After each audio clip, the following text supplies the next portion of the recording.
High school football, that is. We're talking playoffs today. Mike Grossi from the Boston Globe. We saw you on Thanksgiving. You broke it down for us. We asked you back. You got to break it down again because this is the first round of the playoffs tonight. We got tons of games across the state.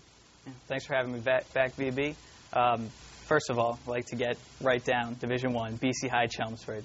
It's a rematch here. Chelmsford's 10-1. They only lost one game this year. Bad news for them as it was to BC High. Yep, 35-14 and back in September. That was on the strength of some kickoff returns. They got 2 of them, so a little closer than it might have been.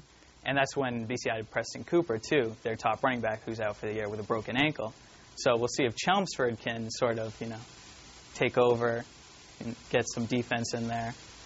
Possible. I don't like their chances here. I'm sticking with possible BC on this one. In the other half of that bracket, you got New Bedford Needham, and the interesting story there is New Bedford, who doesn't even belong in this game and shouldn't be there by all rights. Yeah. New Bedford, they didn't win their league title. Brockton won the league title. They went 2-0. They beat New Bedford, but Brockton lost on Thanksgiving to Bridgewater Raynham. They went 5-6. The Big Three stipulates that you can't get to the playoffs unless you are 500 or better. New Bedford goes for the second straight year. So Brockton beats the team that is going, who's 5-5. It's not like they're over 500, but because they're 5-6, they played that extra game and lost it. They're out, even though they're clearly the better team. It's just one of those things. New Bedford or Needham, I don't like either of them against BC High. So good luck. Enjoy the game tonight and see what happens. For Needham, I like their story. They've been ravaged by injuries this year. They have a sophomore quarterback, Ryan Charter, leading them, and he's really stepped up to the plate and helped them out. Let's move on. 1A, Everett. I don't care about the rest of the teams. It's Everett. I mean, they'll probably play Lincoln Sudbury. Barnstable's a weird story, but Everett's winning this thing. Yeah, their offense is too potent. Division 2 is Duxbury. Again, there's other teams, but Duxbury's winning the Division 2 Super Bowl. Again, offense is too potent. When we get to 2A, that's where it starts to get interesting. Now, this DY Walpole game might be the game of the night because I don't know what to expect in this one. DY, you're going to get spread offense. Matt Montalto, the quarterback, is going to run. He's going to pass. Walpole is a very stingy team, especially defensively. They're really balanced on offense. You can see if they can control the game by running it and also see if they can slow down that spread offense. I don't know enough about Cape football, but I'm wondering if DY has played anyone as physical as Walpole and is ready to deal with that. We'll find out, I guess. They played Barnstable, and that's a Division 1A team, so they have a little bit of experience playing up. This is going to be an interesting. Walpole got a lot of playoff experience, too, for what that's worth. DY's never been undefeated, or at least for 50 years, so we got a lot of storylines to that one. Can see if DY uses the learning experience from losing to Duxbury in the playoffs last year to get over the hump. No crime in that, as we well know. Division 3, probably the best matchup of the night if it's not DY Walpole. That would be Concord Carlisle Holliston. These are 2 good teams. Yeah, both played in Super Bowls last year. Concord lost to Duxbury in 2A, and Holliston beat Cardinal Spellman. So, both are going to... Yeah, this is this realignment thing that's interesting. These 2 were in different divisions last year, in different Super Bowls. Now they're in the first round of the playoffs going head-to-head. It would be nice to see them play in the Super Bowl. Because I think this is the Super Bowl in that division. They're going to beat whoever comes out of the other side. Yeah, same here. I agree. But are you making a pick on this one? I like Concord Carlisle. I think their defense is too tough. Their defense is tough, and just the ability to control the clock with that running game that they have is too much for Holliston. A good storyline there. The last time they won a Super Bowl, it was the father of the coach that's there now. Yes. So if that happens, that would be very interesting. 3A, Bishop Feion and Bourne. You've got your eye on this game for a couple of reasons. Bishop Feion started off the season 0-4. So you immediately think, maybe they're not going to do so well. They've rattled off 7 straight wins to get back to the playoffs for what seems like the 20th straight year. And in that 7-game stretch, they had 4 shutouts and only allowed 28 points. So we'll see if they can stop a Bourne running attack led by Joe Epps, who has 23 touchdowns. Who are you picking in that one?